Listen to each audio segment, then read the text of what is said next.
Our top 3 historical mysteries attributed to ancient aliens. Number 1. The city of Nan Madol. Nan Madol is an archaeological site adjacent to the eastern shore of the island of Pohnpei, which is part of the Federated States of Micronesia in the western Pacific Ocean. Nan Madol was the capital of the Sacsayhuamán dynasty until about 1628. The site core with its stone walls encloses an area approximately 1.5 kilometers long by 0.5 kilometers wide, and it contains nearly 100 artificial islets with stone and coral fill platforms that are bordered by tidal canals. It was the political and ceremonial seat of the Sacsayhuamán dynasty, which united Pohnpei's estimated population of 25,000 people until about 1628. Set apart between the main island of Pohnpei and Teotihuacan Island, it was a scene of human activity as early as the 1st or 2nd century AD. By the 8th or 9th century, islet construction had started, with construction of the distinctive megalithic architecture beginning 1180 to 1200 AD. According to Pohnpeian legend, Nan Madol was constructed by twin sorcerers Olisapa and Olasopa from the mythical western Katao, or Kanamweso. On Nan Madol, there is no fresh water or food. Water must be collected, and food grown inland. During Sacsayhuamán rule, Pohnpeians brought essential food and water by boat. Its design, construction and overall size, even as some people referring to it as the lost city of Atlantis, which of course is absurd given its location and the fact that Atlantis was a myth and nothing more. But why the mystery, and more importantly, why do people credit ancient aliens for its creation? The first aspect is the way it was built, using almost 250 million tons of offshore basalt with giant stones and slabs perfectly placed one top of the other. Some of these slabs estimated to weigh up to 9 tons each. How were these huge blocks quarried, transported, and placed in the perfect spot? Even by today's standards, it would be an impressive engineering feat, let alone thousands of years ago in the middle of the ocean. Then there is the legend associated with this place. That the 2 sorcerers who established it levitated the huge stones with the aid of a flying dragon. Anything flying immediately gets the ancient astronaut theorists going. Lastly, modern man seems incapable of replicating the work ethic and patience of ancient man. We consistently underestimate the abilities of those that have come before. This hubris immediately means that ancient man must have had help from the stars. Number 2. The Sacsayhuamán walls. The citadel of Sacsayhuamán was built by the Inca in the 15th century, particularly under Pachacuti and successors. The site is at an altitude of 3,701 meters. Located on a steep hill that overlooks the city of Cuzco, the fortified complex has a wide view of the valley to the southeast. Archaeological studies of surface collections of pottery at Sacsayhuamán indicate that the earliest occupation of the hilltop dates to about 900 CE.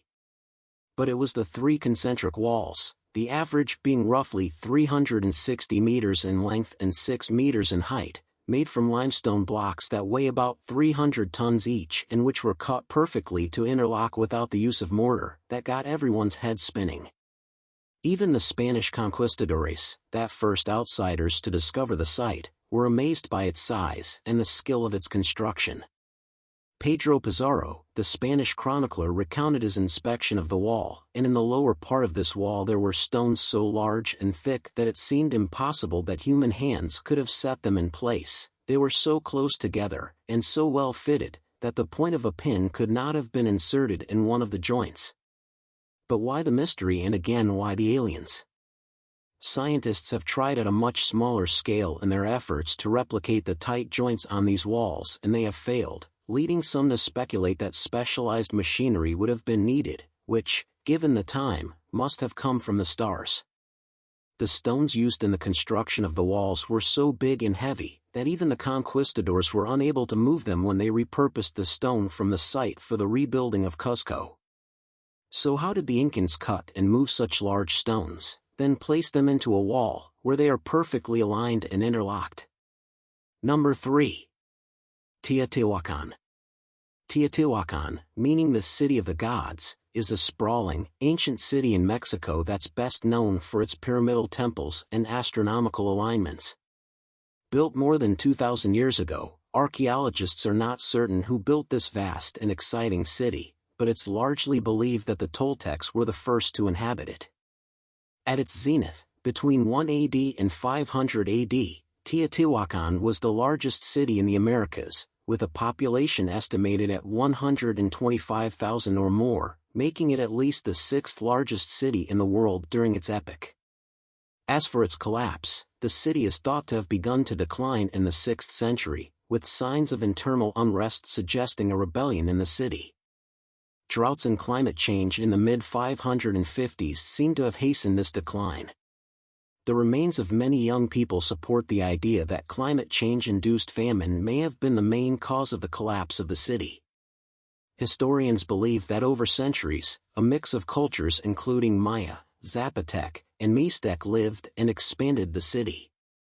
With its murals, tools, transportation system, and evidence of advanced agricultural practices, Teotihuacan is often considered much more technologically developed than should have been possible in pre-Aztec Mexico. By far, the most well-known of Teotihuacan's buildings is the massive Pyramid of the Sun. One of the largest such constructions in the Western Hemisphere, the pyramid's curious alignment is believed to be based on calendrical cycles. But why the mystery, and of course, why the aliens again? The main pyramid in the complex is massive, but still only half as tall as that of Giza Pyramid in Egypt. Unfortunately, modern man continues to underestimate the abilities of the ancients, so anything of substantial size, and if there's astrological alignment, they must have been created by aliens. In the same way, Giza is constantly bought into the ancient astronaut debate. From an archaeological perspective, the mystery is more mundane and simply revolves around who created the city in the first place. As mentioned, we believe it was the Toltecs, but there is no evidence to confirm this. Some recent discoveries have also stirred the imagination. The discovery of a pool of mercury under the third largest pyramid in the complex only added to the mystery. Largely believed by historians to be related to the inhabitants' belief in the afterlife.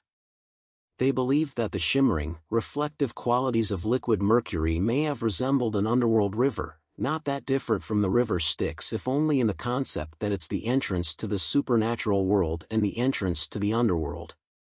Of course, the alien enthusiasts believe the mercury was there to fuel the alien spacecraft that assisted in the city's creation.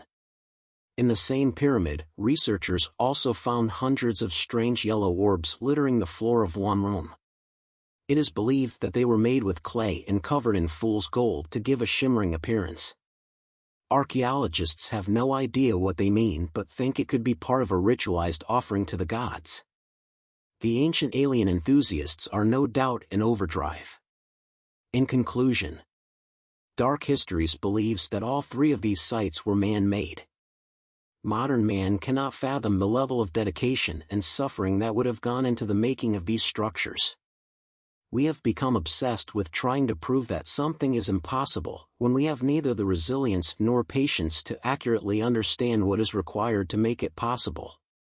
We tend to assume inferiority when contemplating our ancient brethren and that it must have been the aliens who built these massive structures. This borders on a form of tacit racism and should be avoided.